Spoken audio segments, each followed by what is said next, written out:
المصطفى أما بعد فأعوذ بالله من الشيطان الرجيم ومنهم من يقول ائذن لي ولا تفتني ألا في الفتنة سقطوا وإن جهنم لمحيطة بالكافرين إن تصبك حسنة تسؤهم وإن تصبك مصيبة يقولوا قد أخذنا أمرنا من قبل ويتولوا وهم فرحون قل لن يصيبنا إلا ما كتب الله لنا هو مولانا وعلى الله فليتوكل المؤمنون قل هل تربصون بنا إلا إحدى الحسنيين ونحن نتربص بكم أن يصيبكم الله بعذاب من عنده أو بأيدينا فتربصوا إنا معكم متربصون صدق الله العظيم وبلغنا رسوله النبي الكريم ونحن على ذلك من الشاهدين والشاكرين والحمد لله رب العالمين.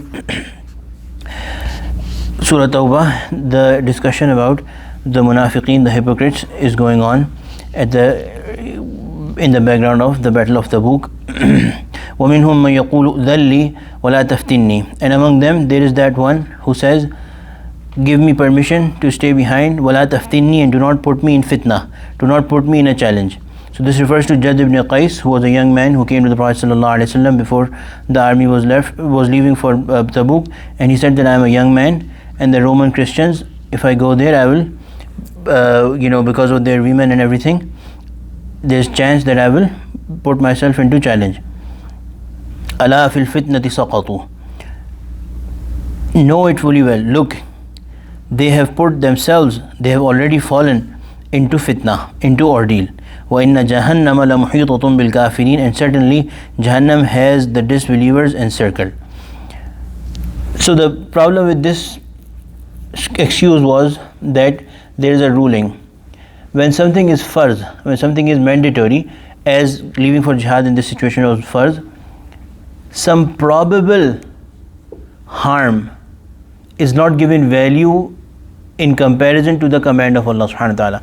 Some probable harm that may ensue, some sort of would-be harm, the direct immediate command has to be followed, and some thing that you have in your mind that may or may not happen, that is not given importance. And this person came to the Prophet ﷺ and saying that don't put me in fitna. Allah subhanahu wa ta'ala is saying that on fitna they have already fallen. And what is that fitna? That you are, na'udhu billah, preferring your personal desires over the command of Nabi sallallahu alayhi wasallam. And the result of such doing is that Allah subhanahu wa ta'ala is saying that the hellfire has already encircled these people.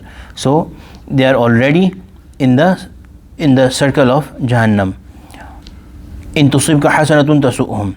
These people are such that if some hasana, some goodness comes to the Prophet ﷺ or the Muslimin, tasu'hum, it really annoys them, it gives them pain.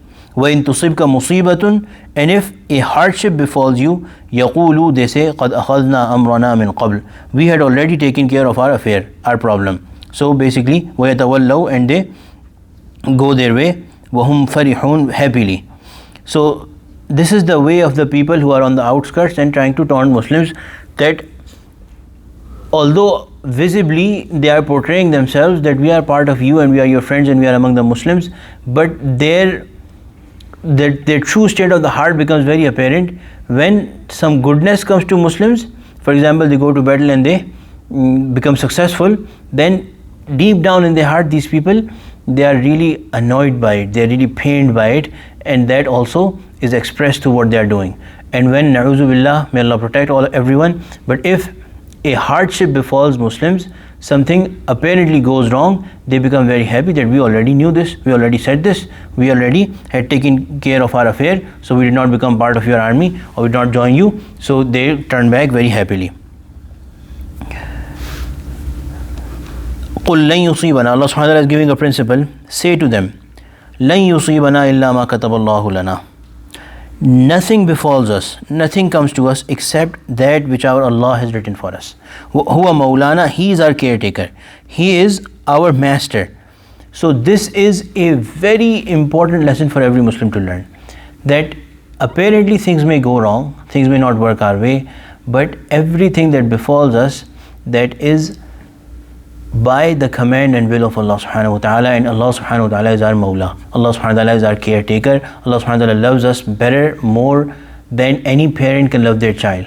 So Allah subhanahu wa ta'ala, whenever Allah subhanahu wa ta'ala puts anybody in a parent musibah or any affliction, even therein is mercy and benefit, which is mentioned in the next ayah. The other thing that should be mentioned is that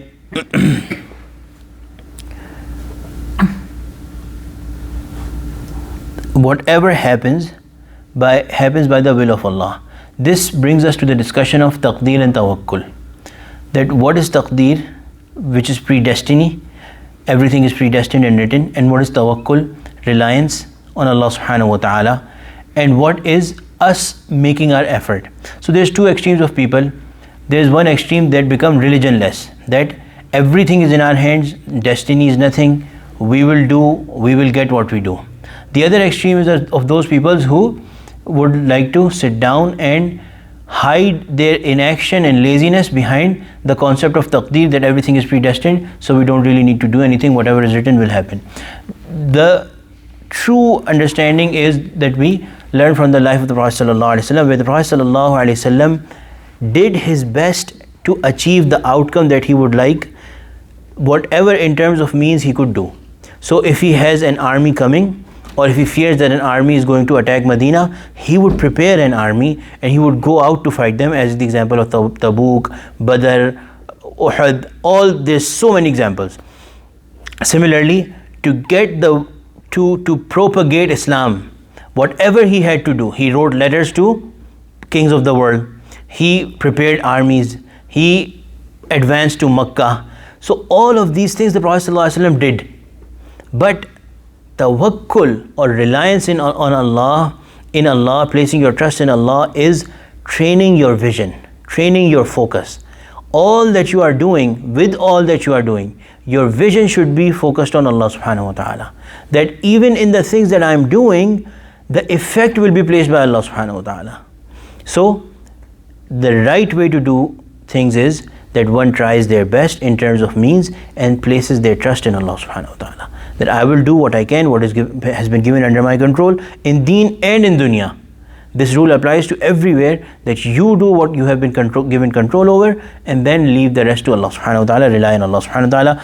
Whatever comes, be it good or be it bad, is in the knowledge of Allah subhanahu wa ta'ala. There is a system of Allah subhanahu wa ta'ala that if you press this button, this will happen. If you press that button, that will happen. This is the reality of the ikhtiyar, or the choice that we have been given. You make certain choices, you will get certain outcomes. You make different choices, you will get different outcomes. This is the principle of Allah subhanahu wa ta'ala in this world.